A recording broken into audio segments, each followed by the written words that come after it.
नमस्कार विद्यार्थी मित्रांनो, मी अर्चना मोहिते बोडखे। आज इयत्ता 12वीच्या मराठी या विषयाच्या पाठ्यपुस्तकातली भाग 1 मधली पहिली कविता बहु असो त सुंदर या कवितेला आपण अभ्यासणार आहोत। ही कविता तुम्हाला काव्यानंद घेण्यासाठी आपल्या पाठ्यक्रमामध्ये अंतर्भूत करण्यात आलेली आहे। बहु असो त सुंदर या कवितेचे कवी आहेत श्रीपाद कृष्ण कोल्हटकर। कोल्हटकर यांची प्रतिभा बहुमुखी होती।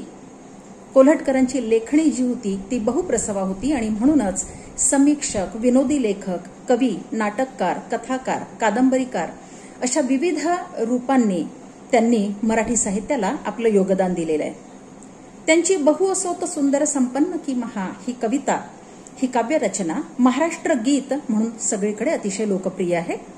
या गीतामध्ये कवीने महाराष्ट्र भूमीच्या अनेकविध वैशिष्ट्यांचा गौरवपूर्ण असा उल्लेख केलेला आहे।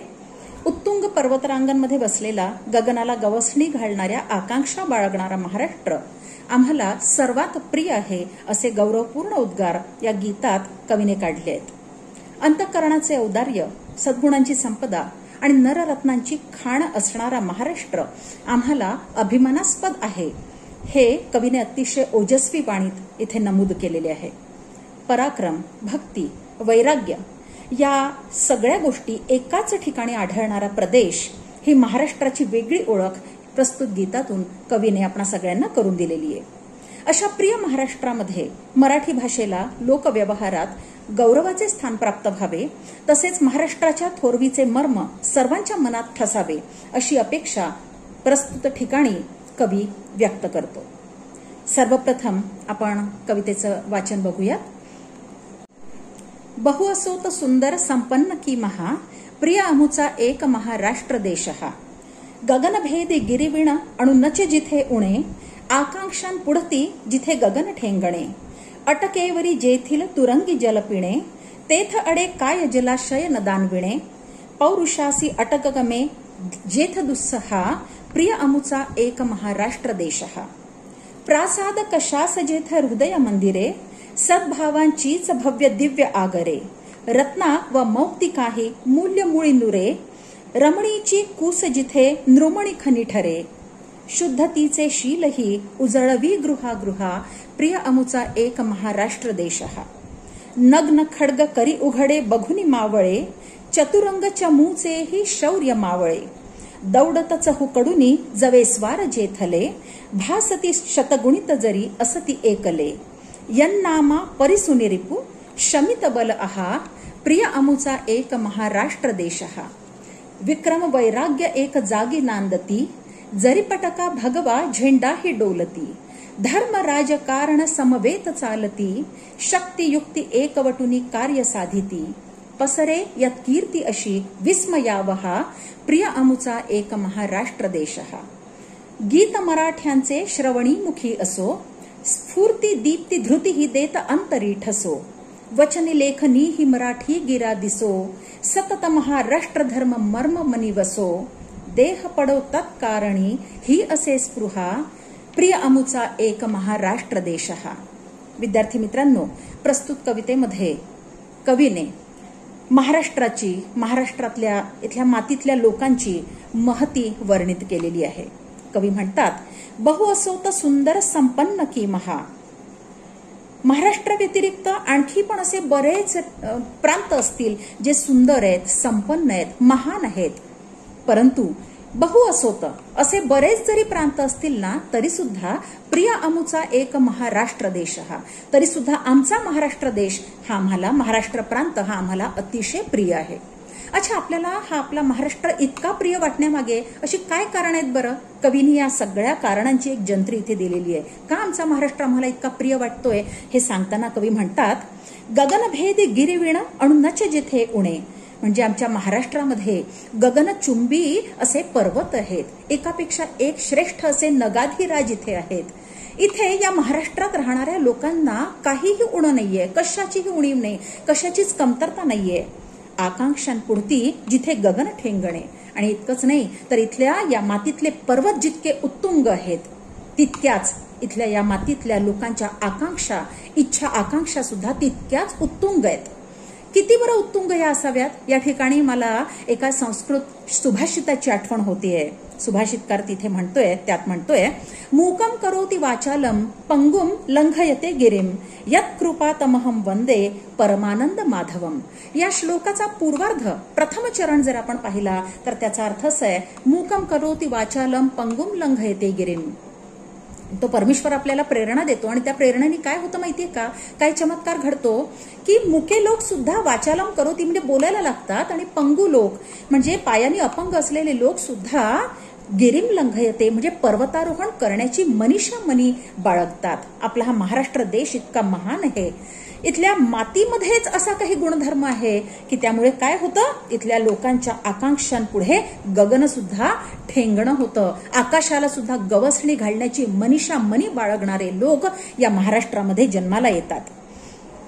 अटकेवरी जेथील तुरंगी जल पिणे तेथ अडे काय जलाशय नदान विणे. कवी इथे म्हणतात, आपल्या महाराष्ट्रामध्ये इतके पराक्रमी लोक झालेले आहेत की आपल्या महाराष्ट्रातल्या लोकांनी अटके पार झेंडा रोवलेला आहे.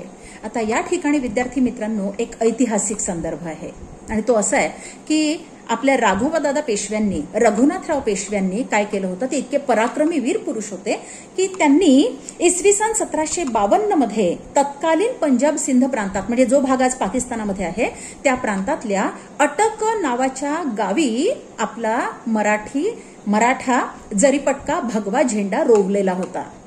त्यामुळे आपल्या मराठी साम्राज्याची जी सत्ता आहे, निरंकुश सत्ता, त्या काळामध्ये अटकेपर्यंत काय किंबहुना अटके पार म्हणजे 1758 साली त्यानंतर जो काही व्यवहार झाला त्या काळामध्ये तर अटके पार असलेल्या काबूल कंदहार प्रांतापर्यंत आपली मराठी सत्ता निरंकुश झालेली होती आणि इराणच्या पातशहांनी आपल्या मराठी सत्तेचं वर्चस्व मान्य केलेलं होतं.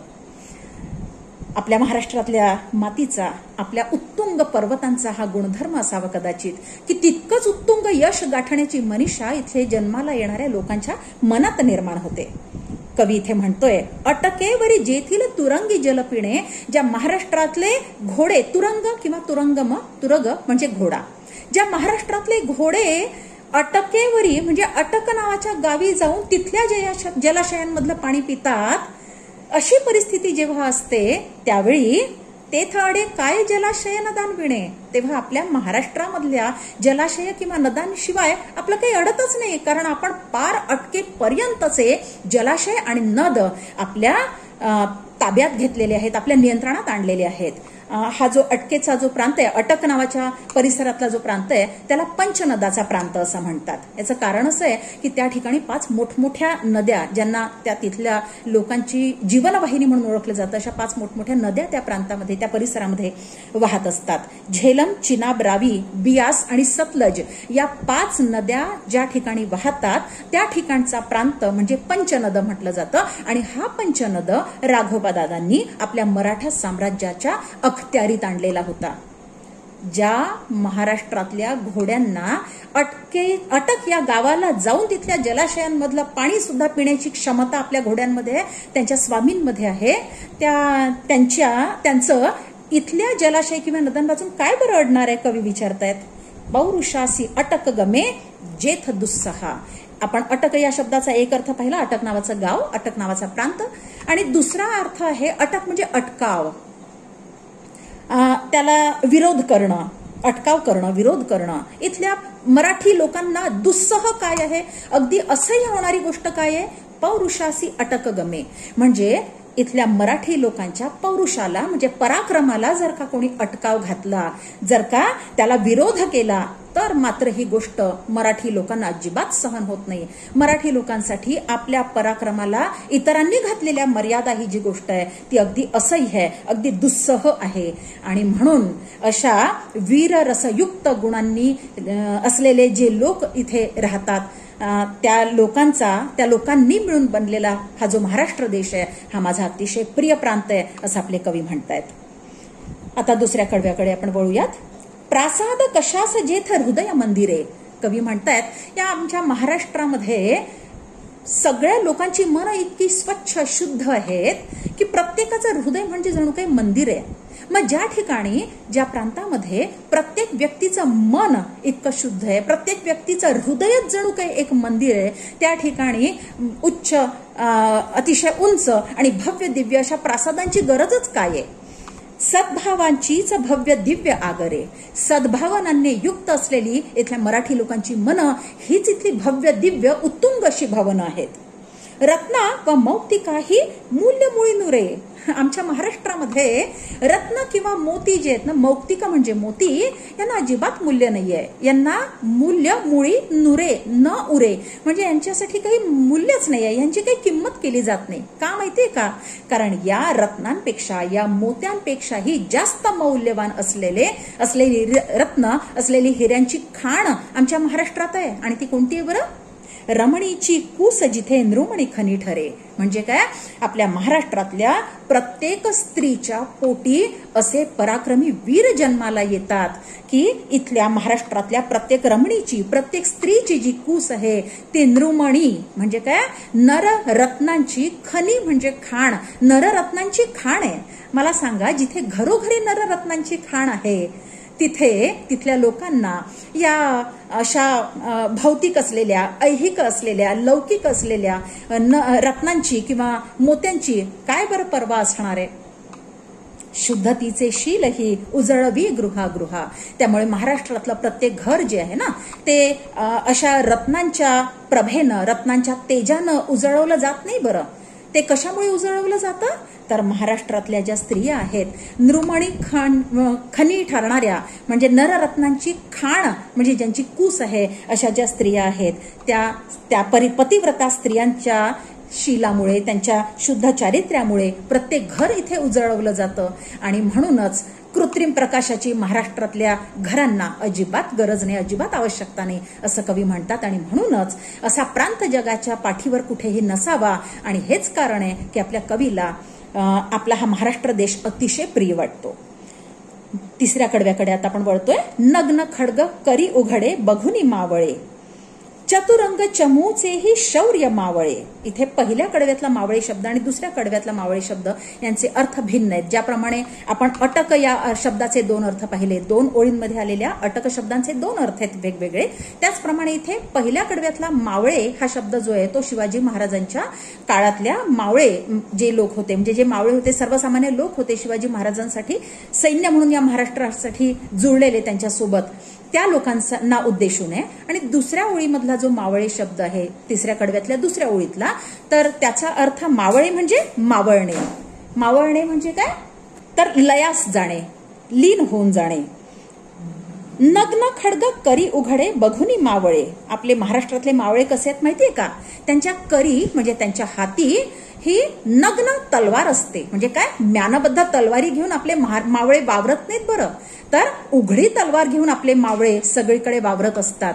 आणि त्यामुळे काय होतं की असे मावळे समोर आल्यानंतर चतुरंग चमू म्हणजे दुसऱ्या विरुद्ध पक्षाची सेना जर का चतुरंग सेना जरी असेल ना, चतुरंग सेना म्हणजे पायदळ, म्हणजे पदाती, अश्व, गज आणि रथ या 4ही दलांनी युक्त असलेली सेना जरी आपल्या या मावळ्यांच्या समोर आली, आपल्या मावळ्यांजवळ ही चतुरंग सेना नसेल, फक्त एक नंगी तलवार त्यांच्या हातात जरी असेल ना, तरी सुद्धा ती चतुरंग सेना सुद्धा अगदी गर्भगळीत व्हायला लागते.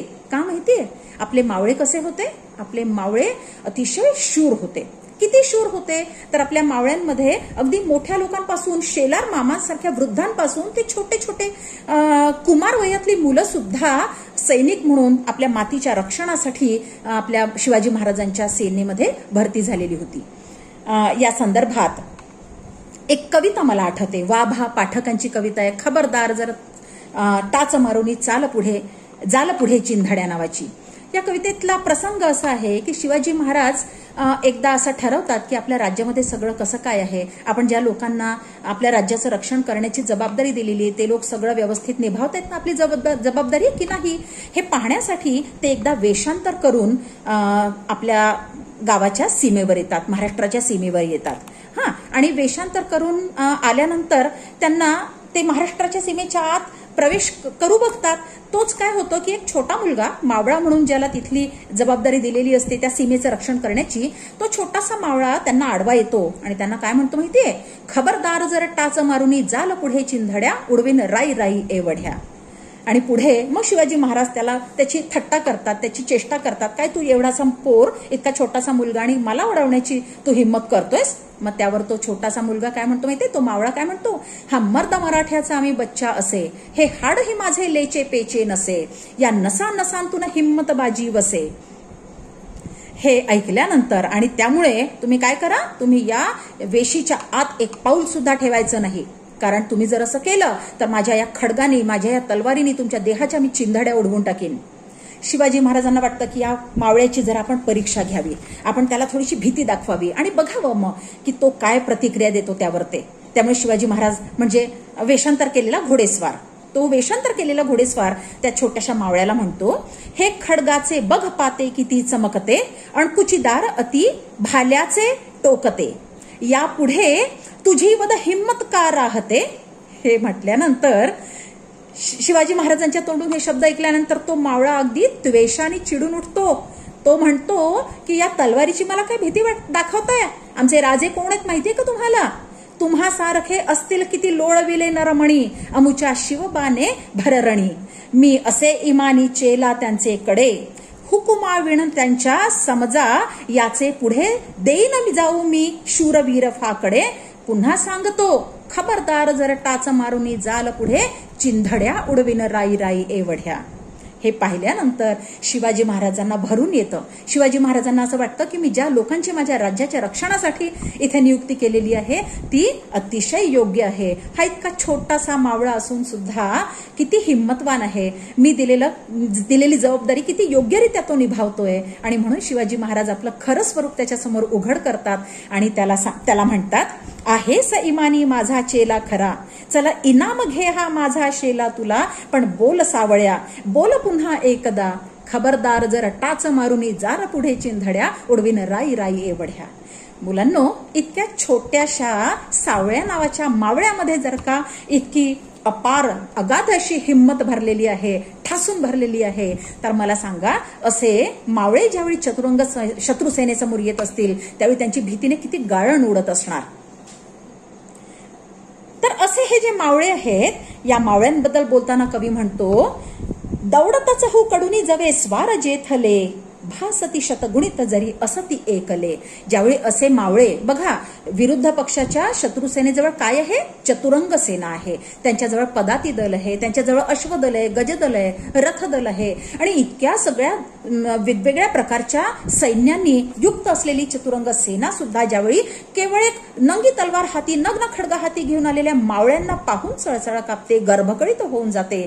त्यावेळी त्यांची मनस्थिती काय होते माहितीये का, ज्यावेळी जवे म्हणजे वेग, जवे म्हणजे वेगाने, दौडत चहू कडुनी जवे स्वार जेथले. आपल्या या महाराष्ट्रातले मावळे ज्यावेळी चहू कडुनी, चहू बाजूंनी आपल्या घोड्यांवर स्वार होऊन किंवा पायदळ असतील तर पायी ज्यावेळी दौडत चहू बाजूंनी यायचे ना या चतुरंग सेनेवर आक्रमण करून, त्यावेळी काय व्हायचं माहितीये, भासती शतगुणित जरी असती एकले. म्हणजे एक एकटा मावळा जरी तलवार घेऊन त्या चतुरंग सेनेच्या दिशेने आला ना, तरी सुद्धा त्यातला एक एकटा मावळा सुद्धा काय भासायचा, शतगुणित भासायचा. एका मावळ्याच्या जागी शत्रू पक्षाला शेकडो मावळे दिसायला लागायचे.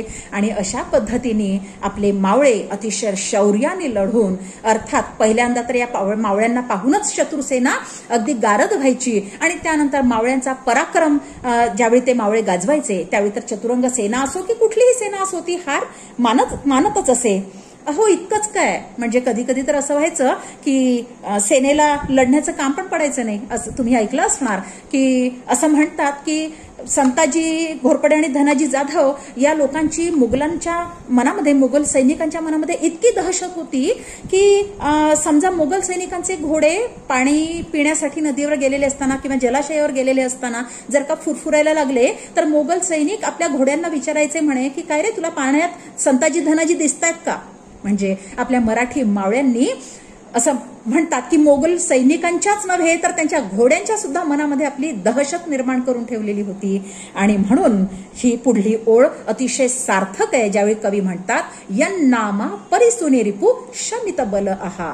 म्हणजे काय, मावळ्यांनी तलवार पाजळण्याची गरजच नव्हती. रिपू म्हणजे शत्रूला शमित बल करण्यासाठी, म्हणजे त्याचं बल जे आहे ते नष्ट करण्यासाठी, त्या शत्रूला हतबल करण्यासाठी, त्या शत्रूचा अवसान घात करण्यासाठी आपल्या मावळ्यांना तलवार पाजळण्याची कधी गरजच पडली नाही. मुलांना कशामुळे हे काम झालं? यन नामा, यात नामा म्हणजे ज्यांचं केवळ नाव घेतल्याने, मावळे असं नाव घेतल्याने ज्यावेळी शत्रू सैन्याचं अवसान गळून जात असे, हिम्मत हरून जात असत, समोरून मावळे येत आहेत ऐकल्याबरोबरच शत्रू पक्ष आपली शस्त्र खाली टाकून देत असत, आपली हिम्मत हरत असत. असे मावळे ज्या मातीत जन्माला आले तो महाराष्ट्र देश म्हणूनच माझ्यासाठी अतिशय प्रिय आहे, असं आपला कवी म्हणतोय. आता आपण चौथ्या कडव्याकडे जाऊयात. कवी म्हणतात विक्रम वैराग्य एक जागी नांदती, जरी पटका भगवा झेंडा ही डोलती. आपली महाराष्ट्राची भूमी कशी आहे? विक्रम आणि वैराग्य ह्या दोनही भावना एका जागी नांदतात. तसं पाहिलं तर परस्पर विरोधी गोष्टी आहेत या दोन, हो ना.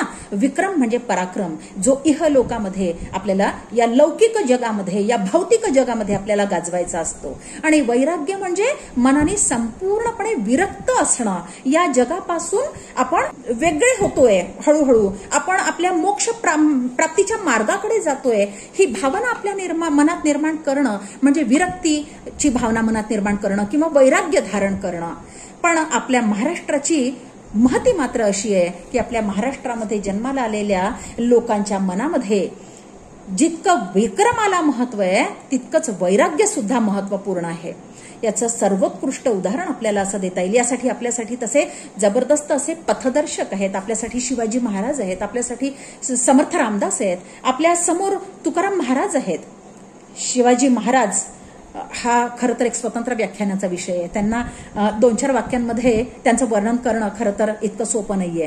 पण आपल्याला पूर्ण कविता पण शिकायची आहे, त्यामुळे अगदी थोडक्यात मी त्यांच्याबद्दल सांगेन तुम्हाला. शिवाजी महाराज हे अतिशय अनन्यसाधारण असे राजे होते.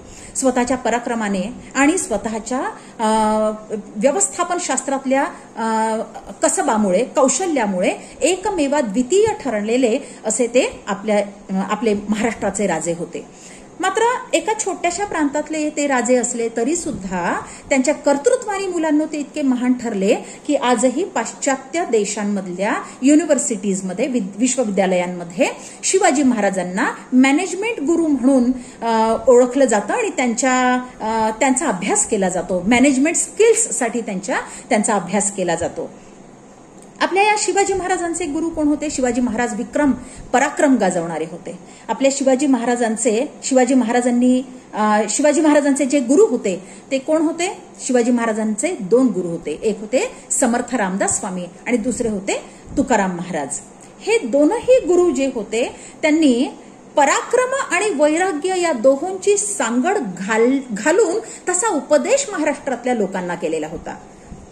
केवळ भौतिक बाबतीत त्यांनी उपदेश केला नाही आणि केवळ विरक्तीच्या बाबतीत, केवळ वैराग्याच्या मार्गाचा सुद्धा त्यांनी उपदेश केला नाही. कारण त्या काळातली सामाजिक परिस्थिती अशी होती की सगळीकडून परकीय आक्रमक, तुम्हाला माहिती आहे त्या काळामध्ये आदिलशाही होती, मोगलशाही होती आणि या इतर पण सगळ्या निजामशाही होती. आणि या सगळ्या शाह्यांनी ग्रस्त आणि त्रस्त झालेली जी महाराष्ट्रातली जनता होती ती त्या काळामध्ये अगदी कच्छपी वृत्तीची झालेली होती. म्हणजे कासवासारखी जगणारी झालेली होती. म्हणजे काय, कासवावर तुम्ही समजा प्रहार करण्याचा प्रयत्न केला तर कासव काय करतं माहितीये का? आपल्या कवचाच्या आत आपले हात, पाय, मान, डोकं सगळं घालून घेतं आणि स्वस्थ पडून राहतं. मग आपण त्याच्यावर प्रहार केला तरी त्या कठीण कवचाच्या आधाराने ते प्रहार सहन करत राहतं. आपली महाराष्ट्रातली जनता अगदी तशीच झालेली होती. परकीय आक्रमकांनी आक्रमण केलं की आपल्या घराच्या आत दडून बसायचं, विरोध करायचा नाही, अशा प्रकारची त्यांची मानसिकता झालेली होती. या मानसिकतेतून त्यांना बाहेर काढण्याचं काम अतिशय कोवळ्या वयामध्ये शिवाजी महाराजांनी केलं. अर्थात त्यांच्यासाठी प्रेरक शक्ती ठरलेली जिजाऊ यांचं महत्व सुद्धा त्याबद्दल अगदी वादातीत असं आहे.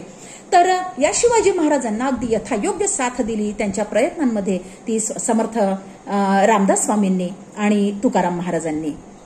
समर्थ रामदास स्वामींनी मुलांनो सद्विचार सद्वर्तन याची प्रेरणा लोकांना दिली आणि केवळ सदाचरणी असून भागणार नाही, तर तुम्हाला स्वतःचं अस्तित्व टिकवण्यासाठी बलोपासना करावी लागेल हे त्यांनी लोकांना शिकवलं.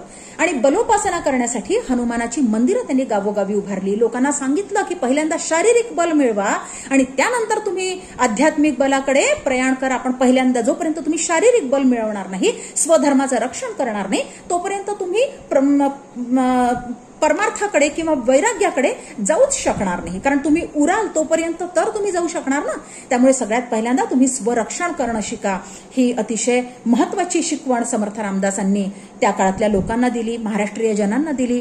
1100 मठ त्यांनी स्थापन केले गावोगावी आणि आपल्या सगळ्या शिष्यांची तिथे नियुक्ती केली. आणि या मठांच्या माध्यमातून, हनुमान मंदिरांच्या माध्यमातून लोकांच्या मनामध्ये त्यांनी बलोपासनेचं महत्व बिंबवलं आणि लोकांना शारीरिक आणि मानसिक दृष्ट्या कणखर बनवायला सुरुवात केली. कारण अशा कणखर मानस असणाऱ्या लोकांची शिवाजी महाराजांना त्यांच्या स्वराज्यासाठी गरज होती, हे समर्थ रामदासांनी ओळखलं होतं. संत तुकाराम महाराजांनी सुद्धा संत परंपरा जपतानाच लोकांना सांगितलेलं आपल्याला दिसतं की वैराग्याचा मार्ग तर आहेच महत्वाचा. आपण सदाचरणी असणं, सत्प्रवृत्त असणं तर महत्वाचं आहेच, पण त्याचबरोबर कुणी जर का आपल्यावर हल्ला करत असेल तर त्याला विरोध करणं, त्याला प्रत्युत्तर देणं हे सुद्धा आपलं कर्तव्य आहे. स्वरक्षण करणं हे आपलं कर्तव्य आहे. आणि म्हणून तुकाराम महाराज एके ठिकाणी म्हणतात, लोकांना उपदेश करताना म्हणतात की आपण कसं वागायचंय, कसं जगायचंय, ही वृत्ती कायम आपण नेहमी आपल्या अंगी बाणवायची आहे. मऊ मेणा होनी आम्ही विष्णुदास, कठीण वज्रास भेदू ऐसे. भले तरी देऊ कासेची लंगोटी, नाठाळाचे माथी हाणू काठी. म्हणजे काय, वेळ आली तर आम्ही खूप चांगले वागू, पण जर का आम्हाला विनाकारण कोणी त्रास देण्याचा प्रयत्न केला तर मात्र आम्ही तो चांगुलपणाचा बुरखा उतरवून टाकू आणि आम्ही त्या व्यक्तीला धडा शिकवू चांगला. समर्थ रामदास सुद्धा सांगतात, आपल्याला उपदेश करतात, मना सज्जना तू कडेनेच जावे, न होऊन कुणास दुःख व्हावे. म्हणजे मना सज्जना, अरे सज्जन मना, तू नेहमी कडेनेच जावे, आपल्याच मार्गाने जावं, आपल्याच मार्गाने जावं. इतरांना आपण त्रास देण्याचा प्रयत्न करू नये. मात्र कुणी दुष्ट अंगास लावील हात, तया दाखवावा भुजंग प्रयात. म्हणजे काय, कुणी आपण स्वतः आपलं आयुष्य चांगल्या पद्धतीने जगावं, इतरांना त्रास देऊ नये. समर्थ रामदास स्वामींनी तसा सुद्धा शिवाजी महाराजांना परांतरासी ढका देऊ नये असा उपदेश केलेला आहे, हे पण आपल्याला माहिती आहे. म्हणजे इतरांच्या अंतःकरणाला विनाकारण दुखावू नकोस असं त्यांनी शिवाजी महाराजांना सांगितलेलं होतं. तर त्याचप्रमाणे या ठिकाणी सुद्धा ते म्हणतात, कुणी दुष्ट लावीला अंगास हात, म्हणजे आपण स्वतःहून छान वागावं इतरांशी, पण जर का कुणी दुष्टाने आपल्या अंगाला हात लावला, विनाकारण आपल्याला डिवचण्याचा प्रयत्न केला तर मात्र तया दाखवावा भुजंग प्रयात, तर मात्र त्याला आपण धडा शिकवल्याशिवाय राहू नये. तर अशा पद्धतीने आपल्याला असं जाणवतं की या सगळ्या संत परंपरेचं योगदान शिवाजी महाराजांच्या काळात अतिशय जबरदस्त आहे. कारण या लोकांनी लोकांची मनं घडवण्याचं काम केलं. शिवाजी महाराजांनी राज्यकारभार केला तो लोकांचं रक्षण करण्यासाठी, इतरांपासून, शत्रूंपासून, दुष्टांपासून. आणि या संत मंडळींनी मात्र लोकांची मनं कणखर करण्याचं काम केलं आणि त्यांना गर्वाने, स्वाभिमानाने जगायला शिकवलं. स्वधर्माबद्दल यथायोग्य तो अभिमान बाळगायला शिकवलं. विक्रम म्हणून कवी इथे म्हणतात, विक्रम वैराग्य एक जागी नांदती. महाराष्ट्र ही भूमी अशी आहे की ज्या ठिकाणी विक्रम आणि वैराग्य या दोनही भावना, वरवर पाहता परस्पर विरुद्ध या वाटणाऱ्या या दोन्ही भावना प्रत्यक्षात मात्र अतिशय गुण्या गोविंदाने एकत्र नांदलेल्या आहेत. जरी पटका भगवा झेंडाही डोलती. आणि या विक्रमाच्या बळावर आपण आपला भगवा झरीपटका जो आहे तो अतिशय स्वाभिमानाने डोलत ठेवलेला आहे, फडकवत ठेवलेला आहे. धर्म राजकारण समवेत चालती. ही आपली भूमी अशी आहे की धर्म आणि राजकारण इथे हातात हात घालून चालतायत. इथे राजकारण म्हणजे आजच्या काळातलं राजकारण नाही बरं मुलांनो, हे लक्षात घेण्यासारखं आहे. या ठिकाणी राजकारण या शब्दाचा अर्थ आहे राज्यकारभार. आपण परत एकदा आपल्या शिवाजी महाराजांकडे वळूयात. शिवाजी महाराज त्यांच्याकडे यासाठी की ते अतिशय उत्कृष्ट उदाहरण आहे. जगात जे जे काही उन्नत, उदात्त, उत्तम आहे त्या सगळ्या गोष्टींच्या बाबतीत आपल्याला जर का उदाहरण द्यायचं असेल तर शिवाजी महाराज हे नाव आपल्या तोंडी येतं. शिवाजी महाराजांनी राज्यकारभार पाहिला, मात्र तो कसा, स्वतःच्या स्वार्थासाठी. त्यांना राजा म्हणून मिरवायचं होतं, राजे म्हणून मिरवायचं तर म्हणून का, अजिबात नाही, निश्चितच नाही. त्यांनी का राज्यकारभार पाहिला तर परकीयांपासून, आक्रमकांपासून आपल्या लोकांचं रक्षण व्हावं, स्वधर्माचं रक्षण व्हावं, यासाठी शिवाजी महाराजांनी स्वतःकडे राजेपण घेतलं. कारण कुणीतरी पुढारी हवा होता या संपूर्ण चळवळीला, आणि म्हणून त्यांनी जे काही राज्य केलं, जो राज्यकारभार पाहिला, तो स्वामित्वाच्या भावनेने नाही बरं मुलांनो, हे लक्षात ठेवा. तर केवळ आपण काळजीवाहू सेवक आहोत या राज्याचे, ही भावना मनी धारण करून त्यांनी हा राज्यकारभार केलेला आहे. हे राज्य व्हावे, हे स्वराज्य व्हावे, ही श्रींची इच्छा आहे, ही परमेश्वराची इच्छा आहे, हा परमेश्वरी संकेत आहे, त्याचं पालन मला करायचंय. आणि केवळ ही भावना मनात धरून बहुजन हिताय बहुजन सुखाय, सगळ्या लोकांच्या कल्याणाची कामना करून आणि त्या कल्याणासाठी प्रयत्न करून शिवाजी महाराजांनी राज्य केलं, हे आपल्या लक्षात येतं. हे एक असं उदाहरण आहे की धर्माचं सुद्धा त्यांनी रक्षण केलं, धर्माचं पालन केलं. आणि धर्म म्हणजे कर्तव्य सुद्धा. धर्म म्हणजे आपला सनातन धर्म आणि धर्माचा दुसरा अर्थ म्हणजे कर्तव्य. त्यांनी आपल्या कर्तव्याचं सुद्धा, आपल्या प्रजेप्रती असलेलं त्यांचं जे कर्तव्य होतं राजे म्हणून, त्या कर्तव्याचं सुद्धा त्यांनी पालन केलेलं आपल्याला दिसतं. तर आपला महाराष्ट्र हा असा प्रांत आहे जिथे धर्म राज कारण समवेत चालती, शक्ती युक्ती एकवटुनी कार्य साधती. आणि शक्ती आणि युक्ती या दोहोंचा वापर करून शिवाजी महाराजांनी आपलं कार्य साध्य केलं म्हणजे जनतेला सुराज्य दिलं, स्वराज्य दिलं आणि ते सुराज्य बनवलं. शक्ती आणि युक्ती असं म्हणतात. संस्कृतमध्ये एक म्हण आहे आणि ती म्हण अशी आहे, बुद्धेर्यस्य बलम तस्य, म्हणजे ज्याची बुद्धी त्याचं खरं बळ. आणि म्हणून आपण थोड्या वेळापूर्वी पाहिलं की केवळ एक तलवार, म्याना बाहेर काढलेली तलवार घेऊन जरी एक मावळा शत्रू पक्षाच्या दिशेने धावत गेला तरी चतुरंग सेनेने युक्त असलेल्या शत्रूला एका मावळ्याच्या जागी शेकडो मावळे दिसायला लागायचे. म्हणजे काय, तर इथे खरं बल कुठलं आहे, तर बुद्धियुक्त जी सेना आहे ते खरं बल आहे. शिवाजी महाराजांच्या आयुष्यातले आपण इतर प्रसंग सुद्धा जरी पाहिले, अफजल खानाची भेट असो, किंवा शाहिस्ते खानाची बोटं छाटण्याचा प्रसंग असो, किंवा आग्र्याची भेट असो, या सगळ्या प्रसंगात आपल्याला काय जाणवतं, आपल्याकडे मुठभर मावळे होते, मुघलांचं सैन्य भरपूर होतं, आणि तरी सुद्धा प्रत्येक प्रसंगी शिवाजी महाराजांनी आपल्या बुद्धिबलाच्या साह्याने या सैन्यावर, या संख्येने अवाढव्य प्रचंड असलेल्या सैन्यावर मात केलेली आहे, हे आपल्या लक्षात येतं. आणि म्हणून आपल्या महाराष्ट्रामध्ये असा आदर्श आपल्या समोर आहे. त्यामुळे शक्ती आणि युक्ती या दोहोंचा वापर करून कार्य साध्य करावं, असा उपदेश या लोकांनी, आपल्या गुरुजनांनी आपल्याला घालून दिलेला आहे, असा आदर्श घालून दिलेला, असा उपदेश आपल्या स्वतःच्या कृतीतून त्यांनी आपल्याला दिलेला आहे. आणि म्हणूनच मला असं वाटतं की आपल्याकडे महाराष्ट्रामध्ये शिवाजी महाराज आणि संभाजी महाराज गेल्यानंतर औरंगजेब जो आला शिवाजी महाराजांच्या मृत्यूनंतर, तो 27 वर्ष झुंजत राहिला. संपूर्ण महाराष्ट्र पालथा घालत राहिला की हा महाराष्ट्र मला गिळंकृत करायचा आहे, या महाराष्ट्रावर माझा एकछत्री अंमल असायला हवाय, या इच्छेने 27 वर्ष तो भटकत राहिला रानोमाळ. मात्र खऱ्या अर्थाने महाराष्ट्र त्याला स्वतःचा करून घेता आला नाही. याचं कारण असं होतं की शिवाजी महाराज देहानी नव्हते, संभाजी महाराज देहानी नव्हते. मात्र या शिवाजी महाराजांनी, संभाजी महाराजांनी, जिजाऊंनी अशी मन या महाराष्ट्रामध्ये तयार केलेली होती की प्रत्येकाला वाटत होतं हे माझं राज्य आहे, हे माझं राज्य आहे, आणि या माझ्या राज्याचा मला शत्रूपासून बचाव करायचा आहे, मला रक्षण करायचंय. आणि म्हणूनच मी विद्यार्थी मित्रांनो, शिवाजी महाराज, संभाजी महाराज यांच्या मृत्यूनंतर सुद्धा आपले मराठी लोक जे आहेत, आपले मावळे जे आहेत, ते अतिशय शौर्याने, अतिशय हिमतीने औरंगजेबाच्या बलाढ्य सेनेशी लढा देत राहिले. पण औरंगजेबाची इच्छा मात्र त्यांनी अजिबात पूर्ण होऊ दिली नाही. अशा प्रकारची दुर्दम्य आकांक्षा महाराष्ट्रातल्या लोकांच्या मनी मानसी निर्माण करणारे जे शिवाजी महाराज आहेत, असा राजा इतिहासात झाला नाही. आणि म्हणून त्यांना क्षत्रिय कुलावतांस या उपाधीने गौरविण्यात येतं. क्षत्रिय कुलाचा अवतांस ठरले ते, क्षत्रिय कुलाचा शिरोमणी ठरले ते, शिरोभूषण ठरले ते. आणि म्हणून महाराजांना इतकं महान मानलं जातं. आणि या शिवाजी महाराजांचा वारसा सांगणारे आपण महाराष्ट्रीय लोक आहोत. पसरे यत कीर्ती अशी विस्मयावहा, आपल्या महाराष्ट्राची, या मातीतल्या लोकांची, या मावळ्यांची अशी विस्मयावह, अशी आश्चर्यचकित करून टाकणारी कीर्ती दश दिशांना पसरलेली आहे. आणि म्हणून ही भूमी, हा महाराष्ट्र माझा अत्यंत आवडता प्रांत आहे, असं कवी म्हणतायत. आता आपण शेवटल्या म्हणजे 5व्या कडव्याकडे येतोय. गीत मराठ्यांचे श्रवणीमुखी असो, स्फूर्ती दीप्ती धृती ही देत अंतरी ठसो.